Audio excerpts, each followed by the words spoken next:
What's up, Arizona? Welcome into another edition of Dropping Dimes with Cam and Chili. We have lost count by now because we are at the end of the high school football season. Thank you so much for hanging out with us. I feel like it's 16, 17, 18 weeks straight. I don't know, man. I don't know. Been a lot of weeks straight. But we have made it through the high school football season. Our Friday Night Fever award show is coming up this Friday night at 11:35. We'll hand out our offensive and defensive player of the year awards, coach of the year, all fever team, and our sweet play of the year. So that's our last Oh, show for high school football. But Chili and I, we're gonna keep rolling, man. I We mean, you're gonna you're keep meeting really on Monday, right? you're yeah, for sure. We're really only handing out the defensive player of the year award because offense have been mailed in since about like week 7, right? Like, isn't that what everybody's saying on the streets out here? Not that it's been mailed in, Chili. I'll say Oh, this: there is okay. a clear top offensive player in Arizona high school football Hmm. this year. Hmm. There's a Okay. clear number one, and everybody else was fighting for second. Nothing to get your kid at Oh, home. oh, Nothing to get your kid at oof, home. I'm oof, just saying, there's a clear oof. number one.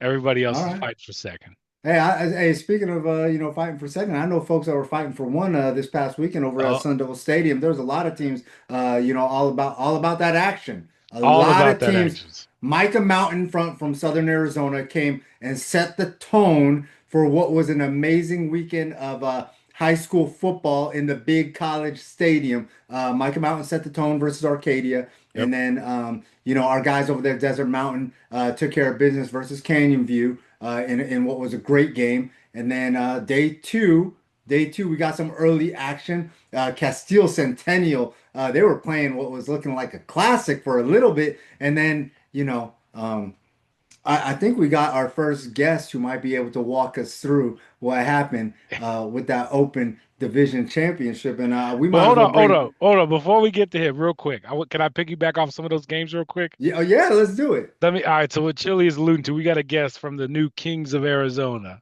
the Basha Bears. Hey, you Let me know what tell you it is. something. That was a phenomenal game to watch. Real quick, just to go back and to throw some 2 cents into what you were saying. Micah Mountain, the back-to-back champs in 4A.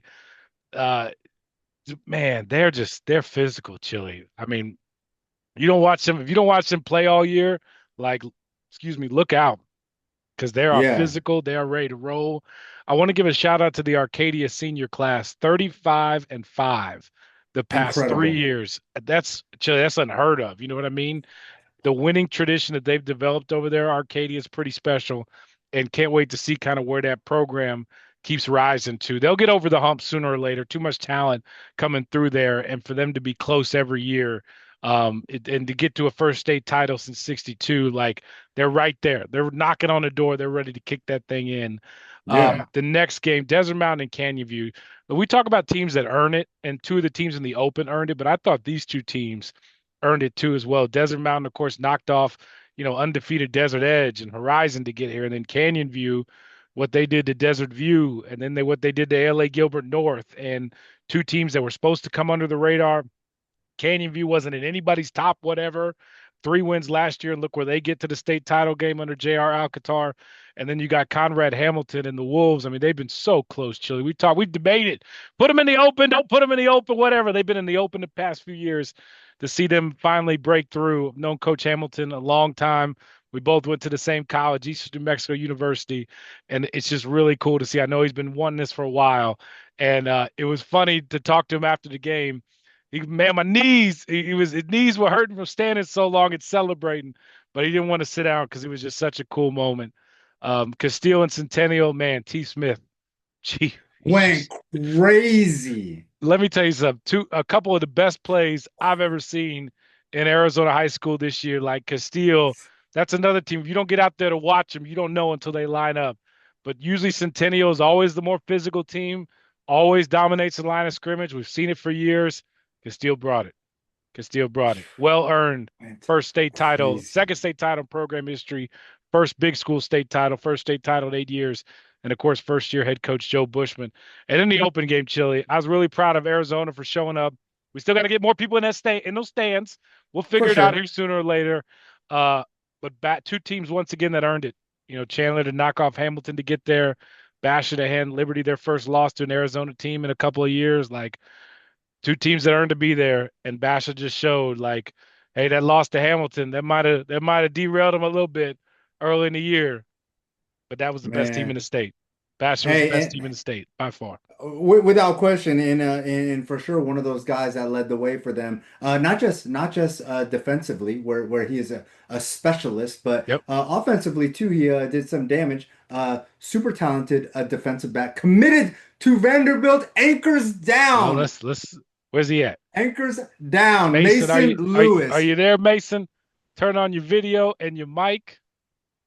Mic'd up. I cannot wait to chop it up with him. This is a kid that I've been watching since his freshman year of high school. I saw him early on at Castile when he was an absolute nightmare for people playing some freshman ball. It was him and Britton DeWitt and all those kids over there going absolutely bonkers. Mason, you there? You with us? Yes, sir. Can you hear me?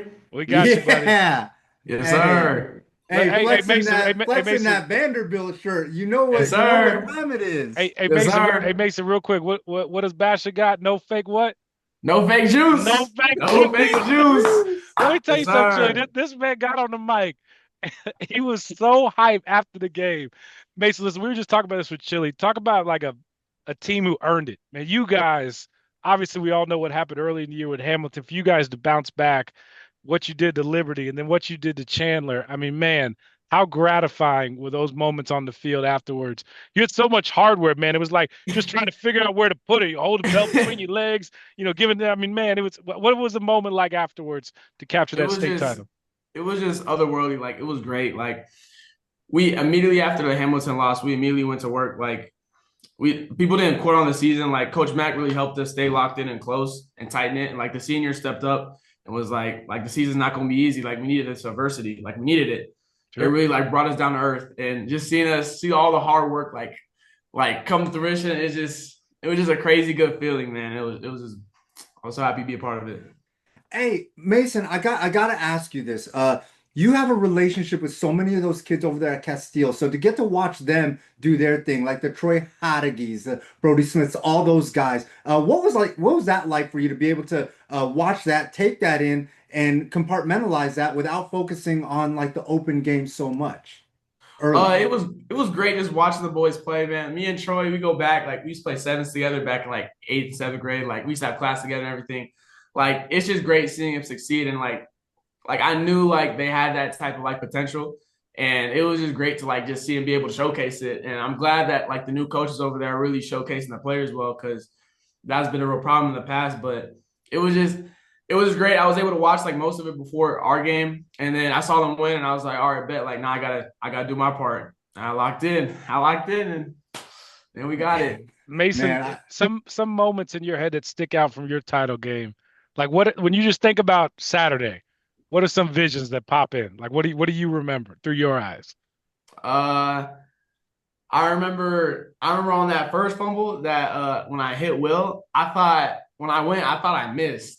And all I remember seeing was I hit him, and I remember looking down, I saw our corner, Jeremiah, he was on the floor. I was like, oh crap, I missed him. And I looked around right, I see the ball was out. I was like, yes, yes, Okay. yes. I got it. All right. And then on that second fumble, I came down, I like hit the ref. And in my head, I'm like, I'm gonna catch him, it's fine. But then I saw he was like running with the ball all the way out. And I was like, oh my, I'm about to clip this guy. I'm about to clip him. So I went, took the I knew I saw it coming before it even happened. I saw it. Chili. hey, This is one of the you greatest. This is one of the greatest plays. Like, he listen, Mason. stole that thing I, so slick. I've been in the business for Man. 15 years. Chili been in probably just as long, if not longer. I've covered high school football here for 12 years. That's one of my favorite plays I've ever seen. You ran Thank up on that you. dude like you were Batman in the night, Thank you. and Chili it was so smooth with it. Like, give me that long Hey, talk. hey, I didn't even know how to listen, describe listen, it on listen, TV. What is that? A strip sack, fumble, recovery? I listen, got you. listen. You didn't have it. Hey, I told people in the moment, I'm from New York. I never seen somebody get their pocket pick so clean like that. Mason, that was an absolutely impressive, game-changing, thunder stealing play because that was about to be a big play for them. And you just had the wherewithal, the IQ to be like, oh, you know what? I'm gonna take this thing. Wow. And all of a sudden Mason Lewis appears with the ball. And you walk back to the sideline so cool, like, hey, I know the ref's not gonna think about this. We're going the other way, fellas. Oh, bro. Thank I you. loved it. Let's see. Can y'all see this? Hold on. Oh Can y'all no, see? Hold he's on. gonna Hold run on. it We got it. back. We got it. Hold on. Can y'all see this? Oh, here we go. Mason, can you see this? Yeah, I see it. Oh, look at him. Oh, Look at there him. he is bumping into the ref. Hey, Look at this. All right, Mason, real quick. When you about right here, what are you thinking? What are you I thinking was like, oh, running? I got it. I was like, oh, I got it. I got him. Look at this. I knew I had him. man. Hey, Mason, I gotta know something. Oh Coach man. McDonald brought this up in the post game. He said that, when you came over, you were all about the competition. You have two of the best backs over there in the country, in the state over there at Basha, in Noah and Josh. How much of competing with them in drills prepared you for that particular moment? Because I know when Joshua Gaines is holding on to that ball, ain't nobody taking that thing away from him. Yeah. So when I first got to Bastion, we had like weight racks, and I was put with Noah and Josh. Like that's what I was lifting with every day. And so we would just always, compete with each other, try to get each other stronger. And then in practice, I was just practice that. I literally practice that all the time. Like Noah would run through, and I'm just trying to rip at that. But he hold on to it, and I'm like, in game, I'm gonna get that. In game, I'm gonna get that. In game, I'm gonna get that. Man, And I finally got it. I Uh, love it, man. your favorite? I mean, what? How about celebrate with your guys afterwards? Oh man, it was just crazy. We got back to the school and like the parents were there and everything. We had the speaker and we were playing like 90s music and we were all like having a little funk outside. It was so fun. Yeah. Great experience. Well, Mason, Hey, it's cool to cap your high school career like that. Are you ready for what's next? Here you come, Vandy? Yes, sir. I've been preparing for this whole year, but I'm ready and I'm excited for what comes in the future.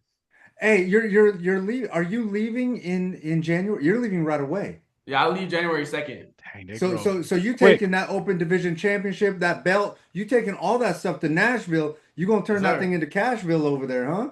Yes, Okay. sir. Yes, sir. You already know. Real quick, what Hey, do you like about Vandy? Because Mason, what's cool is that it's so much different than probably what I grew up thinking about Vandy, and same thing with Chile. Like the programs just seem to change, and now that hot chicken, that it's beat. Nashville Oh, hot chicken. don't eat that, man. Be careful with that. Don't get to. I don't know if you do spice, but be careful with the spice. Just how much have you seen the program change? It's just different.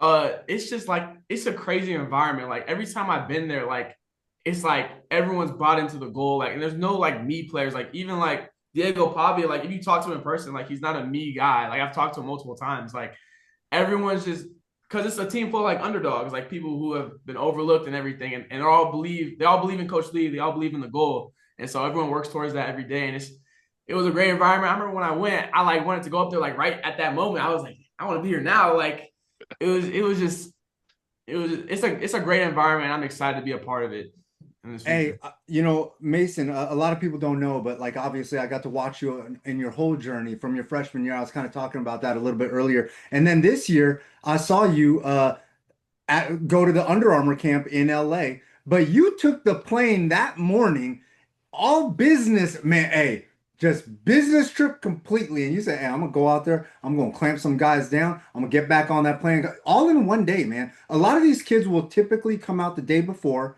stay in the hotel, be fresh, mindset, level of, always wanting to compete and be a dog. Talk to me a little bit about that. Where does it all come from? It all really comes from my dad. Like he played in the league for 9 years. Like every day he's talking about I need to get a little bit better. Like you need to work on getting a little bit better. Like you don't see it, but someone's trying to beat you. Like someone in the future is working right now to beat you in the future. So it's like someone's always working. So my mindset was always I got to get better each day, like no matter what. Hey Mason, Cam, where did before he play? Where did he play? Cam, hold on one second. Cam, hold on one second. Oh, I got to follow up okay. because my guy takes no time off in the day. Super high academic kid, originally committed to Cal. I got to let the people know this. Originally committed to Cal, and then now Vanderbilt. Both super prestigious academic schools. Talk to me about that drive, the classroom side of things. Like you never have time off. You are constantly working on something to better yourself, whether as a football player or as a human. How do you find all that time? Really just because I'm a very like homebody type person. Like I don't really be going out like that unless it's like with my close friends or like a girl I'm messing with. Like I don't really be going out like that.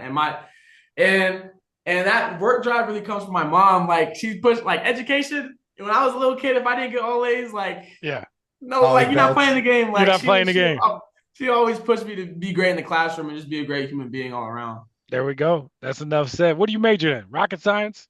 I'm majoring in computer science. See, chill. We're gonna work for him one day. Mason, Oh, just for don't sure. you forget about us, all right, man. We don't need jobs one day, okay? Anchors down, baby. We're gonna Yeah, catch him in the CFP for that's right. That's sure, right. without Mason question. Lewis, Basha DB, wide receiver. I saw this man take two Running back, touchdowns, running back, all the above. straight to the crib. Congrats, buddy. Straight to the crib. Thank Open you. division champs. What a way to cap off your high school career. Mason, we appreciate the time, man. Best of luck. We'll be in touch.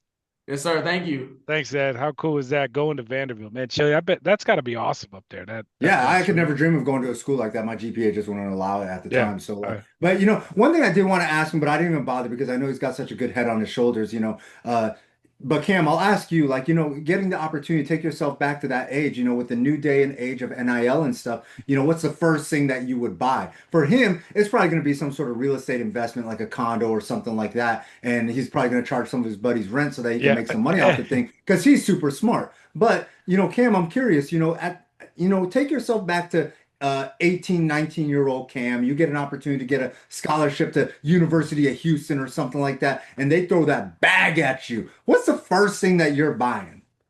It wouldn't be my call. It It wouldn't be would my. be, I it would be promise you. your folks? You better believe it. Like Okay. yeah, it wouldn't be my call. You're in a listen. Yeah. I agree. You're an adult when you hit 18, but man, I really hope that these kids they lean on their parents and advice. And um, I would have if listen, Chill. I was never that good of a player. Never would have had that opportunity. So I don't know No, what but it's if like to you buy. did, if you I did, don't know what it's like to be in a lot of these kids' shoes. But I'll say this: I know my dad would have had some really strong advice. yeah. And knowing me, I would have taken it.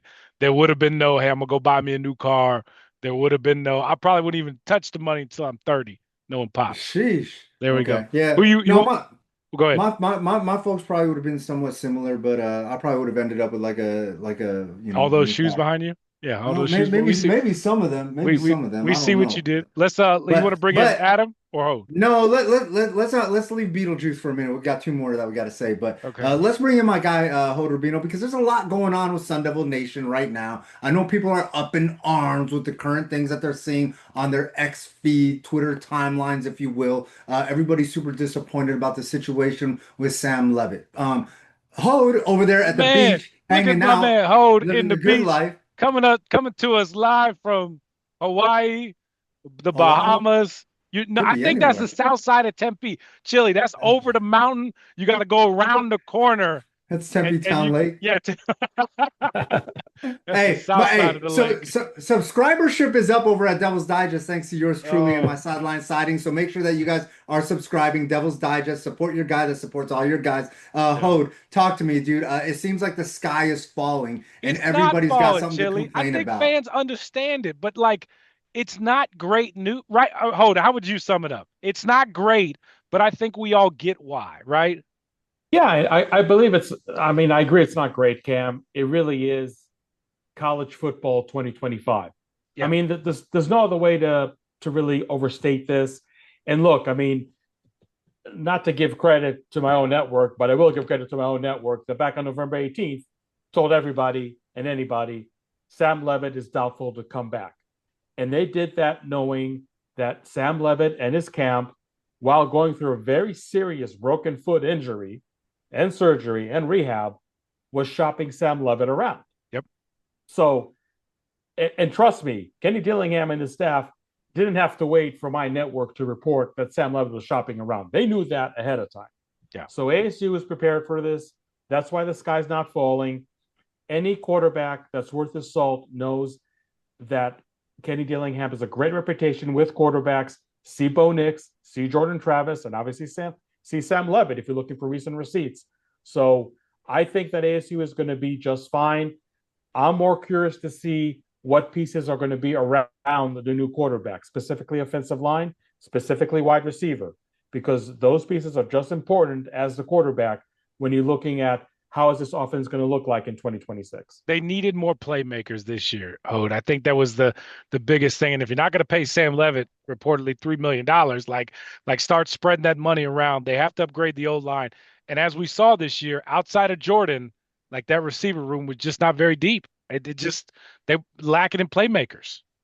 I also think that Sam Levitt was really honing on too much on Jordan Tyson for the first 3, 4 games. Yeah, I think, ironically, the last few games that Sam Levitt played as a Sun Devil were his best outings. I If agree. you look at the stats, if you look how he spread the ball across the wide receivers, across the tight ends. I mean, Shimon Meteor, I mean, had a very nice season. Yeah, I mean, was great in 2024, had even a better 2025. But I think if the scheme utilized him correctly from week one, I mean, Shimon Meteor might be a second rounder at this point because he is a very, very talented tight end, one of the best tight ends we've seen in a while. I really think that Marcus Arroyo and the coaching staff was really putting too much on Sam Levitt's plate. And they were thinking like, okay, we don't have Cam Scatterboo, but we have Jordan Tyson. So let's really put overemphasis on the passing game, throw more on first downs. And that's something that maybe looked nice in theory, but I think in actuality yeah, did not work all that well. And yeah. and Cam and Chile, you remember the game against Mississippi State? You know, cowbells and everything. ASU scored 20 unanswered points. How did they do that? In the second half, pound, pound, and pound again. I mean, yeah, it's great that you have Sam Levitt and Jordan Tyson, but play to the strengths of your team.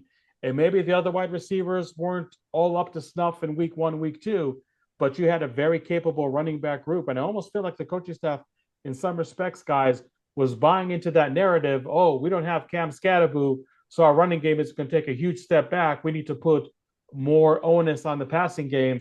And to me, that was a really misjudged approach because we saw what Malik Brown did when he was somewhat underutilized for the first few weeks of the game. Still a top 5 running back in a very deep group of running backs in the Big 12. So I just feel like the approach going back to fall camp was not the correct one to take. And if it was, we might be talking about an ASU team now that has 9, 10 wins and not going to El Paso. No disrespect to El Paso. I'll be there on New Year's Eve, but you guys know what I mean. Hey, We'll be real there. quick, We'll be there. We'll be there together, Hold. We can hang out on New Year's Eve in El Paso, freeze to death, and eat some Mexican food. Hey, real quick, Code. I gotta ask, how does ASU replace some of these pieces that are obviously the portal, the draft, things like that? Offensive lineman leaving, tight end leaving, some uncertainty with some of the defensive backs. Your thoughts on how ASU uses their NIL to approach, replacing those guys? Well, first of all, let's go back to signing day last week. If you notice, Chile, ASU signed a little higher number of junior college players compared to the first 2 classes of Kenny Dillingham. So that sometimes really alleviates the pressure of, okay, I need to go into the transfer portal and get an experienced guy, a physically mature guy, especially when you talk And about offensive line. a big flip over there too. Yes, exactly. And Jermaine Mitchell, 6'8", offensive lineman, junior college lineman that was committed to Georgia. So trust me, there is no shame in stealing a commit from a program like Georgia. So in theory, you have that left tackle position figured out. Now going to the portal and get a right tackle. And by the way, you look at the news that came earlier today that Josh Atkins, the left tackle for ASU, did go into the transfer portal. I think you saw the writing on the wall that when you get a guy like Jermaine Michael, a former Jermaine Mitchell, I'm sorry, a former Georgia commit into the fold, that tells you all you need to know of how much this coaching staff wants to upgrade the offensive line. So I think also, when you look at defensive backs, that's probably a position that they need more to go into the portal. They still need to go into the portal, like I said, for some offensive linemen, for some defensive linemen, and especially wide receivers. I think that getting capable wide receivers from the portal is going to be crucial because some of the wide receivers they got from the portal last year have not panned out quite yet. It doesn't mean that they're going to be a bust in 2026, but I think if you're ASU, you really can't take any chances because you can get a very capable quarterback in the portal, maybe the best quarterback out of the portal, but you need to have good wide receivers at his disposal. So that's going to be huge, along with offensive line and defensive line for the Sun Devils when the portal opens on January 2nd. Hold, I got 2 Levitt questions for you. Yes. I was going back and forth with some people on social media. I don't feel comfortable with people labeling Sam a bad teammate for not going to the banquet the other night. I want to get your thoughts on that, why he wasn't there. I'm sure you've heard the same thing. Like, he's been in the building. People have raved that he's helped. I know this decision can't be comfortable for anybody, to me, that doesn't make him a bad teammate that he's trying to figure some stuff out here. It's just got to be a difficult place for this program to walk with all of this going on. What did you make of the other night, him not being there? The press conference that you and I were earlier on today with Kenny Dillingham, Cam, I think Kenny had a money statement. This is not a kid's mess, it's an adult's mess. Okay. And I just feel that the wrong voices are in Sam Levitt's ear. And the fact that after his surgery, he was a no-show in practice up until the week of practices leading up to the Territorial Cup game. He showed up. I forget if it was I believe it was the West Virginia game. He showed up pregame. I understand there's some circumstances where he couldn't really be on the sidelines on that Saturday, but I think it's a total different story if he's going to be up in the suite watching the game, supporting his teammates over there, and more importantly, Cam, congratulating Jeff Sims on beating West Virginia. I mean, if him and Jeff Sims are supposedly so close, why not give the guy kudos? Now, there's a conspiracy theory going on that I'm not buying, but I'm just going to present it out there. Maybe you guys are buying it more than I am. That when Jeff Sims' jersey from that Iowa State game was put in the ASU Hall of Fame, and look, he broke the single game quarterback rushing yardage in that game against Iowa State. And I think rightfully has his jersey in the Hall of Fame, that rubs Sam Levitt the wrong way, and that's why. I hope not, Ho. It's all your fault, Cam. No, Cam, no, it's all your it's fault. it's not. No, I'm not buying it either. No, because you were the biggest one on Twitter talking about put that thing in the Hall of Fame immediately. Don't wash it at all. Just leave his sweat on there and have it drip into the man. Listen, hey, no, Ho, listen. I'm not gonna buy. I'm not gonna buy it either, Ho. I'm not buying because it. listen, I'm not buying it. You can celebrate other teammates' success. It's incredibly important on a team. There's no question. There's questions who the Cardinals starting quarterback was this year. There is zero question who ASU's starting quarterback was this year, even when Jeff was playing. Even if he is going to keep playing, there's still who's starting next year. So you could celebrate a teammate. They do that in the Hall of Fame all the time. If the backup punter's long snapper does something that breaks a record in the NFL, it's going to the Hall of Fame to go in a case. The regular punter's not going to get jealous. It's just what happened. So yeah, and to answer your question, we talk about celebrating teammates. That's where the banquet. That's comes where into question. Yeah, sure, yeah. That's where it is, yeah. I'm not saying fans should be okay with Sam Levitt not being on the sidelines for the Arizona game, and he was there. He was there, and he left the field with Jeff Sims consulting him. Did. Jeff Sims had a nightmare of a game, and that's putting it kindly. Yep. And it was really cool to see Sam Levitt on his scooter. There was Jeff Sims, leaving the field together. I'm sure Sam Levitt was trying to encourage Jeff Sims as much as he could, and that was a great moment. But you wanted to see more of it. You wanted to see more of it, and just see him at the banquet, and he can say to every fan coming up, no comment on his future, but he's up there with the captains. I think that would be a better look. A better look. Yeah, fans are disappointed. Fans knew since November 18th the guy shopping himself in the portal, but not being in the banquet, it just wasn't the right decision to make. And again, I just feel like the wrong voices are in his ear that told him to make all these bad decisions before, and then they said, now we got the Arizona game coming up. Show up to practice. Make sure you're on the sidelines. And then after that, don't show up for the banquet. It's just kind of weird how this whole dynamic worked. And Cam, you said you got one more about. Yeah, Levitt, I got one more. Okay, go ahead. You go, and then I'll go. How would you remember Sam Levitt at ASU? How should fans feel right now?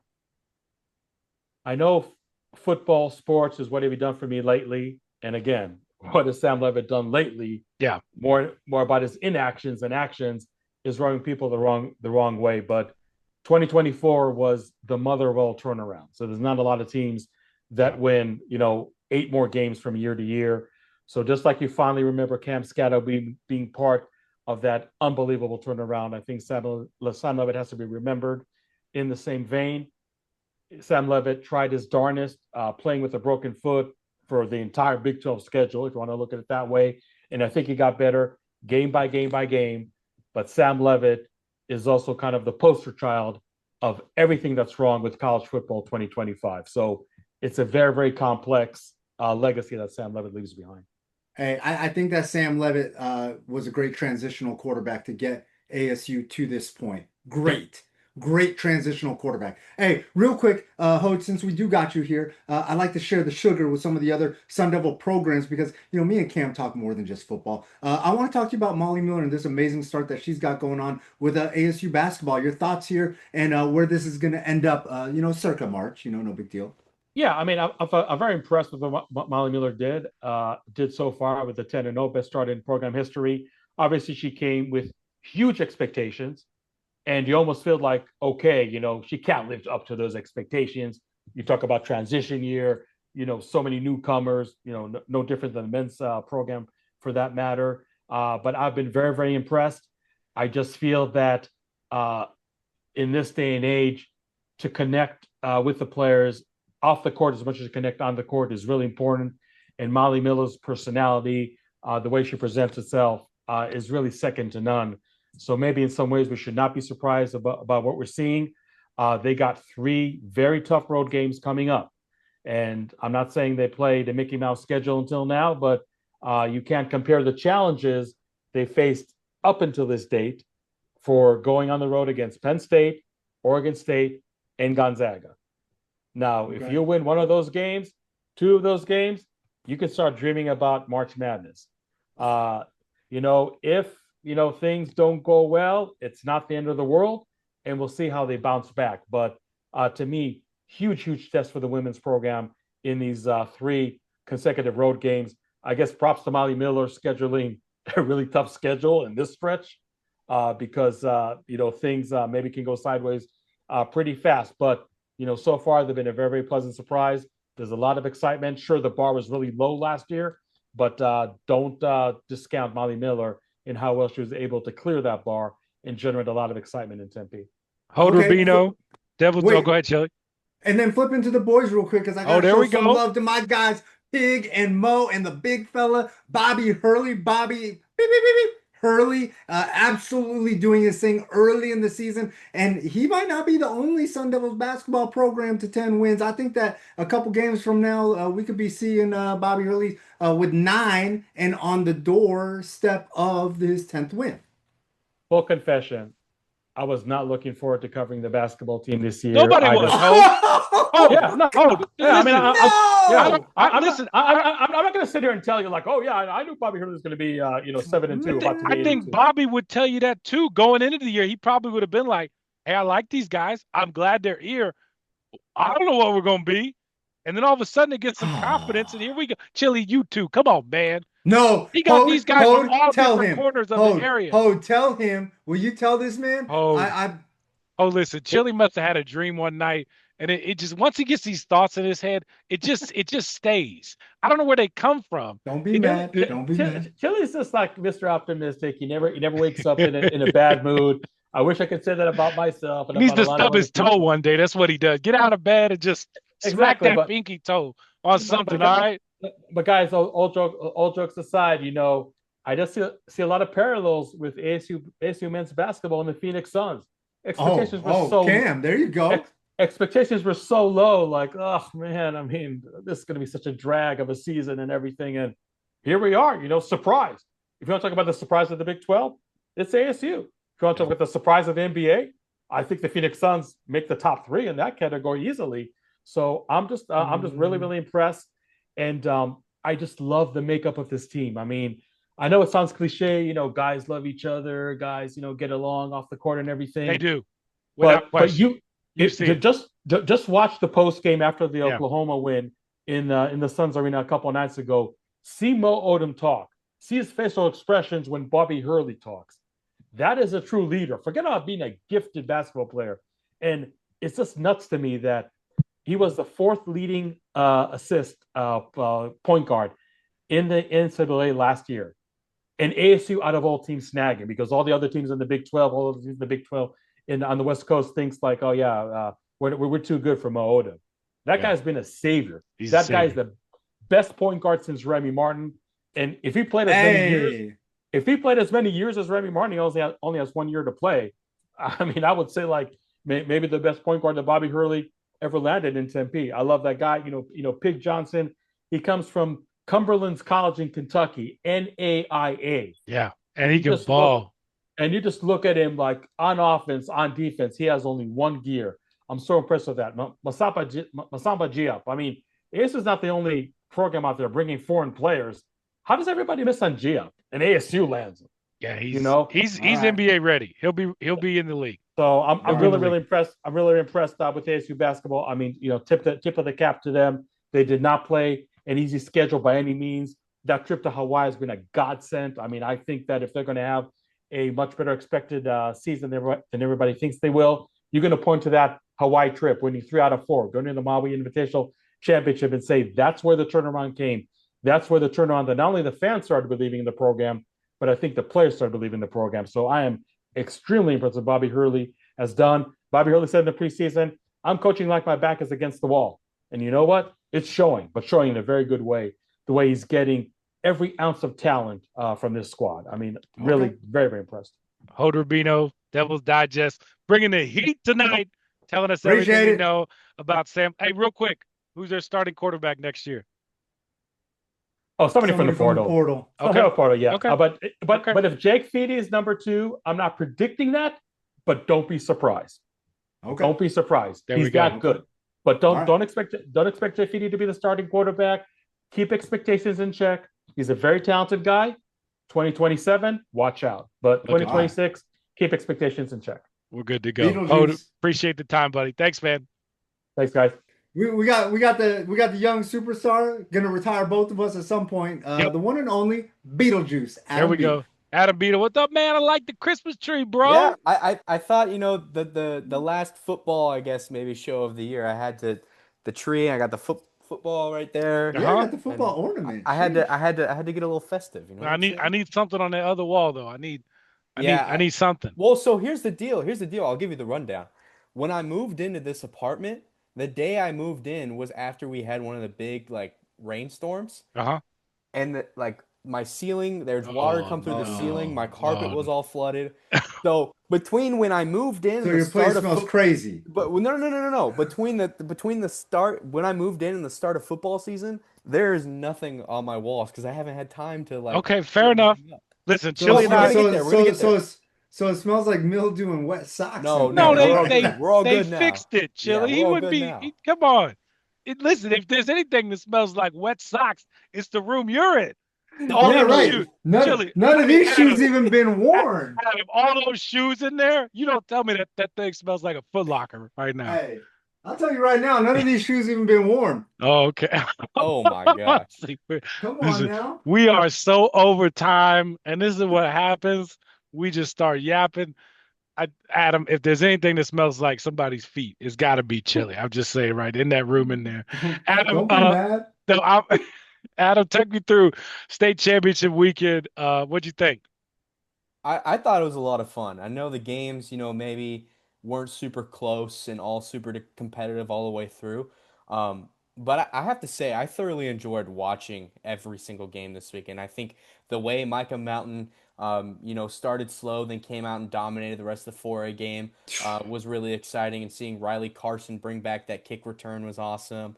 And then Evan Wheeler, who would have thought that this guy who is first year playing football would come in and be the MVP of the state championships. I think that's just unreal. And the job that Jay Campos has done in his first year as head coach has been super fun to watch. And then the 5A game, seeing the defensive battle between these two teams was a lot of fun. It was a great way for Ryan McDonough, who's just, at the end of the day, a really awesome kid. And has always been a stud in the classroom and on the field. And so to see him play the way he did in the 5A game was a lot of fun to watch. And then the 6A game. Need I say more about Joe Bushman and the Castile Colts, who just put They look on good. an unreal offensive display? I was telling Castile people, I was telling everybody after the game, I said, going into this one, you could not have predicted the things that Castile was going to do on offense. I mean, we're talking about a point when Centennial had a 14-7 lead, and all of a sudden things kind of switched. Castile, Troy Haurigi was catching balls downfield. You had T. Smith running all over the place. You had a little trickery where T tossed to the running back, and he threw it to him in the end zone. And then you obviously the big play at the end of the game when T just broke off for that super long touchdown run, came back over to the sidelines. Everybody was going crazy. Adam, what I you mean, talking about this one? Let's see what we got here. Hold on. I got you here. What is it? This trickery right here, that one right there, boom, around, I think so. that Yeah. one, the touch, and in this play, this run right here. I mean, you talk about a dude who just outruns everybody, And and then, watch this. And watch this. yeah, hold on, let me make it. Here we go. Watch him backpedal. He's He's gonna looking run the other way. backwards. He's Like who looking the does other. that? It's And insane. I It's Oh, know, it's insane. crazy. I know. My biggest message is that it It was that punt return. Go ahead. Division One schools need to be recruiting this kid because he is just an absolute stud.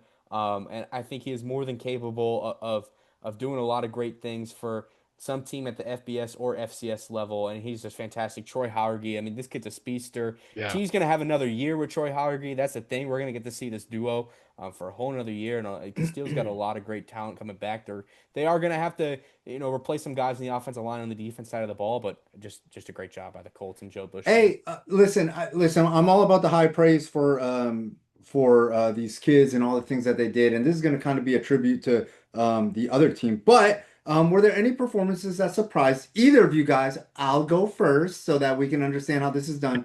For me, Arcadia. I was a little surprised that Zach Smith couldn't get loose out there. Adam, me and you went out to watch him versus Deer Valley, and he was able to get creative and make some things happen and find receivers. Obviously, testament to Campos and his defense over there. They really got after him. They didn't really let him breathe. Yeah. They kind of suffocated him.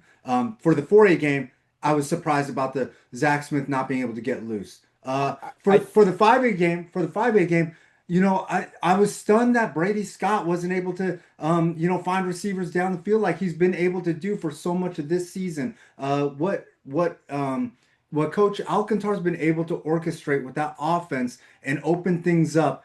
Man, I just thought that, we were going to see some more fireworks. I didn't think that Coach Hamilton, even as much of a defensive savant as he is, was going to be able to put the clampers on that offense and their explosivity. First off, let's start with those two games. I think for Arcadia, the big thing is we know how much this team runs the ball, and I think Ryan Jimenez ran it Yeah. 25 to 27 times. Too many fumbles. And Too many it was fumbles. just the turnovers and Okay. having the amount of carries that you did and really not getting to where you needed to be.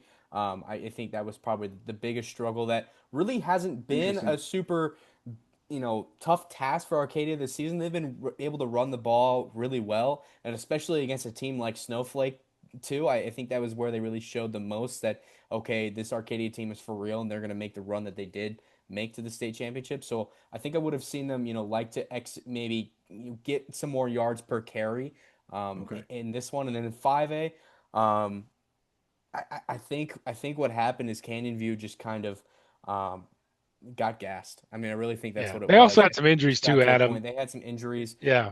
And then I think it just got to a point where they just couldn't keep up. And I think that's really kind of what lost them. It's not really on them necessarily, but the energy couldn't be sustained throughout the rest of the game. Yeah, I think losing their starting running back was tough. And then, I mean, Desert Mountain is just really good on defense. I mean, the way they've played these last 3 weeks, I mean, it just goes to show you that, man, that defense is one of the best in the state for a Yeah. reason. For And sure. yeah, it was just tough to move the ball. I mean, the relentless pressure from Desert Mountain and Arcadia. I agree, Adam. They just couldn't run the rock, and that changed everything. I mean, that's how they were able to beat teams like East Market, Snowflake, when you're Yeah. grounded and pounded, and when you just can't get that run. Arcadia moved the ball, but I mean, too many Well, turnovers and and the other thing crucial. that was crucial too is they spiked the ball unknowingly on 4th and 1 late in the Yeah, first half, and those tiny little mistakes, even though they're super tiny, super tiny. can cost you a lot in a game like that. Can I For sure. rant about that real quick?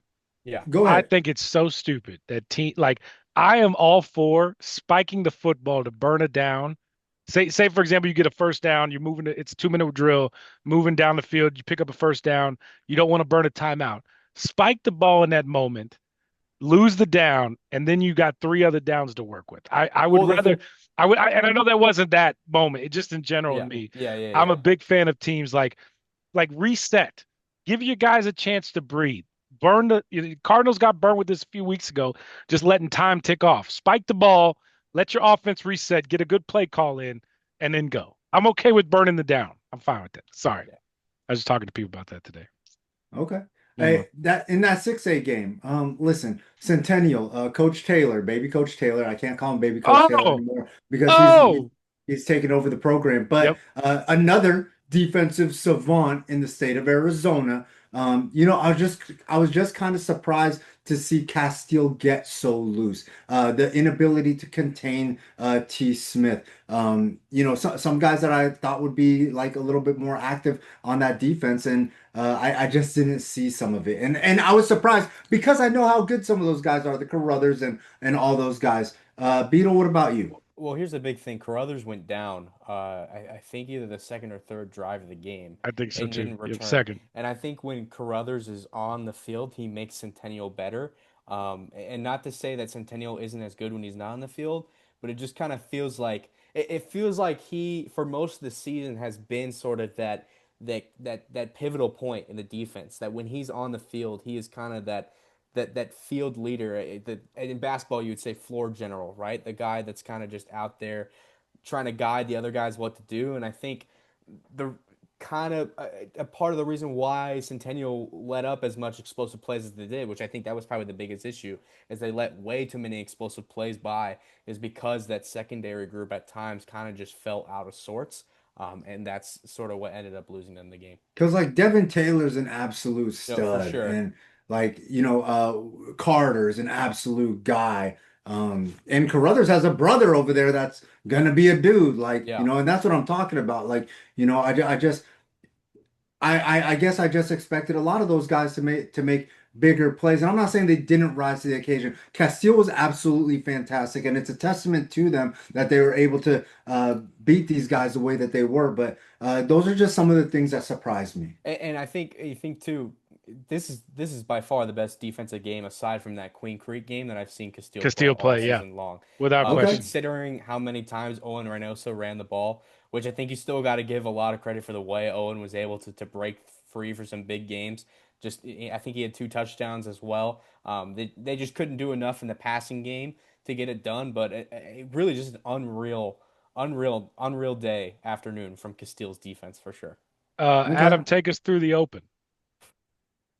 Man, Jake Rogers, I mean, what a story to what I love most about Jake Rogers is that he's never felt like he deserves to be somewhere else. Does that make sense? Like Sure. he has been perfectly okay being the guy all year, backing up Brody Veers and coming in when the opportunity arises. If Bash is up by a bunch of points and he gets the chance to come in and lead them for a half or a couple of drives, he'll do that. But then he got called up in the biggest moment and the biggest game of the regular season for Basha when Brody Veers went down with an injury against Hamilton in the first half. He couldn't pull it through then, but then he told me after the game, after the open game, he said, "I told the guys, I said if we get in this situation again, it's not gonna, I'm not gonna let it happen again." And he made sure not to. He started out a little bit slow. It kind of felt like he was seeing ghosts for the first drive or two. And then he let off that big touchdown run where he juked out a Chandler defender and dove for the end zone. You could just see it. And I think just after that, you could tell that, okay, all right, Bash is awake. Jake Rogers is here.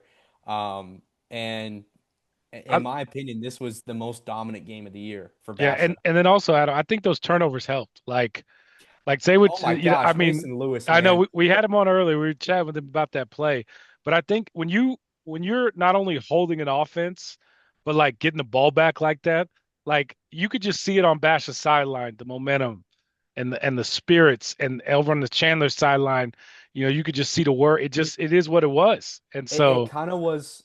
It honestly was the opposite of what I actually thought was going to it was going to happen in the happen. Yeah, game. I sure. thought that Bash's defensive backs or Bash's secondary wasn't going to be able to keep up with the Chandler air raid, and it was the complete opposite. I think that Chandler's secondary wasn't able to keep up with Bash's air raid. Well, Um, clearly. and I think Will Menzel struggled quite a bit in this game, especially in the first half. They found a little bit of wiggle room there in the third quarter. It looked like they had a little bit of juice, but it kind of just it was like Basha was up by too much. They had too much momentum on their side. Um, it was kind of just it was rough for Chandler. I It really was. But I I have loved everything that Ty Wisdom has done this season and has done with this team, and I have no doubt that they'll be in this exact same position again, and they'll be able to learn from some of their mistakes in this game and build upon it. Hey, I was out at three Chandler games this year: ALA Queen Creek, Perry, and Hamilton. The thing that those games all had in common was Jai Jones got started early. Big play to Jai Jones early in every single game, and the Chandler offense rolls, absolutely rolls. And obviously, I know that they lost that Arizona Ave game, even though Jai Jones had like the 62-yard touchdown early. But it seemed like they weren't able to get to Jai early. I don't know if Basha keyed on him and completely took him out or what the deal was, but it seemed like Jai could never get going early. They never got him started at Chandler. I What was the deal, Adam? What did you see? It was Caden Smith, man. Caden Smith had Jai Jones locked down all game. I talked with some Basher coaches after. I actually had a coach come up to me and tell me that he wanted me to know that the game plan was to eliminate Jai from the conversation in the offense. Smart. And that's what they did. And I think it was kind of just a ripple effect. You eliminate one guy, you then eliminate a second guy. You eliminate that second guy, you eliminate the third guy. And then Yeah. you go to a part of Chandler's game that has kind of been strong in the postseason, and that's their run game. And guess what? They shut that down too. I can't really remember. Yeah. Will had nowhere to go with the I ball. don't think Will even broke out for a run that was more than 10 yards. I have to be honest. I think his only big run of the game might have been the touchdown run that Chandler scored on. Okay. That was their lone touchdown. And so it kind of just felt like one thing led to another for Basha. And that's really the key. If they won this game, they just could continue to get better as the game went on. All Hey, right, Beetle. Oh, go ahead, Chili. Beto, I gotta know, kind of moving on from the conversation of this game, the way too early prediction for next year. Basha got That's to what be the kingpin. hold on. Number That's one, what I number was gonna one team ask in the you. state, right? Number one team in the state. You got to circle them and put them up there. Put the See, crown on them, put the belts on them, put the rings on them. First of They got all, all the jewelry. I hope this proves to everybody when I put out my preseason rankings and said that Basha was the number one team, and everybody looked at me and goes, until somebody dethrones Liberty, guess who dethroned Liberty? Basha. And guess who went on to win the Open? I'm just saying. I said in Adam, August. listen, I I said in support you. August that I the Open support division. you in your victory lap. Just know that. I support you in That's your victory funny lap. because if you rewind the tape last week, you picked Chandler to beat Basha, I and did. I picked Basha to win. Yeah, I don't know what that logic was. I really gotta. I I just think want to I, make sure that we I clear when think we walk this thing the back. Just biggest. and listen. Just so we walk this back, you are the champ until someone dethrones you. But that's that we don't want. We'll throw that logic out right now because Adam, you were right. I got you. No problem. No problem. Your rankings. That's why I don't rank in the beginning. I don't want those Uh, emails. You can get those emails. I Adam love gets it. those emails. I'm here for it. I'm Hey, here I for love it, it. Adam. He Hey, just starting to, that's what he does. He sits down in July and he's like, all right, I'm gonna make everybody mad today. Here we go. I'm gonna hey, do Adam. this. I don't want to start you up too much. I'm gonna let you. We're Hold obviously on, hold on, finishing hold on. football He didn't season. answer your question. Who would you go answer? You gotta who's next year? Next year. What do you got, Adam? Oh, I'm still putting Basher as my favorite going into Oh, next year. Oh, all okay, right, all okay, right, running okay. that thing back, kind of. Okay. Okay. Now we move on from football season. Are you going to catch any basketball this year? We got a ton of talented basketball players, hoopers in the valley. Is Adam Beadle going to make his appearance at some of these basketball games? Yeah, I think after I take a little bit of a 2 to 3 week break, I'll go out and catch some basketball games. I think there's a lot of great talent. I really do want to catch Millennium at some point this season. Oh, Yeah. for I've been able sure. to St. watch Cam Mary's. Holmes since his freshman year, and so to see him in this final year would be kind of cool in St. Mary's as well.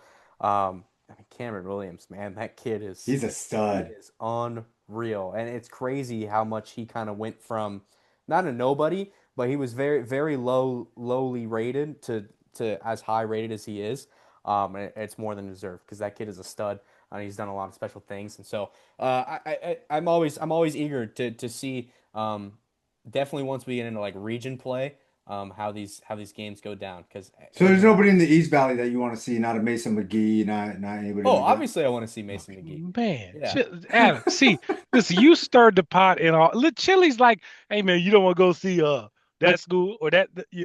He's gonna get there, Chili. Let the man go on vacation. He's taking his Oh Honda man. Civic somewhere. Let him go rest Hey, in peace for hey, a few weeks. Uh-oh. Uh-oh. official mile total for the year on the Honda Civic was Oh, 5.1 thousand miles 5.1. Sheesh, had that thing moving. oh. Had that thing from August to moving. now. Yep. Adam, you do such a fantastic job, man. It is a pleasure every week to chop it up with you, to get your knowledge. You hustle, man. You Appreciate hustle. you. And we see you all the time Beetlejuice. out there. These coaches see you. So thank you for everything you do for Arizona high school football. It's a lot of fun. We appreciate you, buddy. I appreciate you Beetlejuice. guys. Yeah, and Chili and I will donate to that wall, man. I'm big on Facebook Marketplace right now. I've been decor shopping. Ooh. So if I see something for that wall, Hey, I if you got you. got something, there's space. That's all I'm Okay. saying. Chili, we're gonna be I on the got I lookout. got an Eric Bledsoe jersey for you before he said, Oh I don't want to gosh. be here. I don't want that. I don't want that. And I don't want anything Autograph. Cardinal related either. I don't want Autograph. Autograph that says, I don't want to be here, Eric Bledsoe on a Suns jersey. No, he's talking about when he getting a haircut or something. I thought that's what he said, something like that. That cost Earl Oh Watts a man. job. Adam, take care, buddy. Thanks, man. Appreciate you guys. There we All go. right. There we go. Hey, kid. This is officially the longest show we've ever done.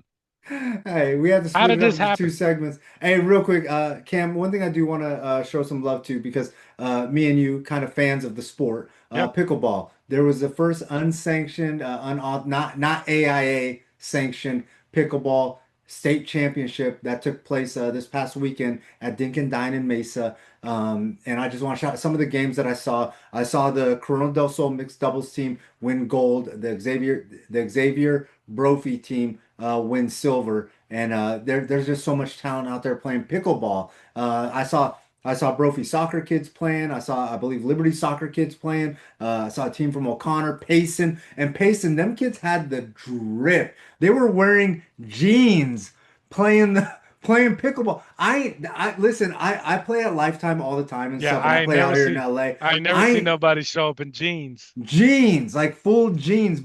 And I just thought it was so impressive seeing all these kids embrace it. I saw the young lady from Horizon Honor. She's an eighth grader and officially won the quote unquote singles female state championship in pickleball. She won the gold. I guess it's a gold because they do gold, silver, bronze. And she'll have the unique opportunity if and when this becomes an AIA sport to maybe win 5 state titles in the sport in her career, which I think will be super cool.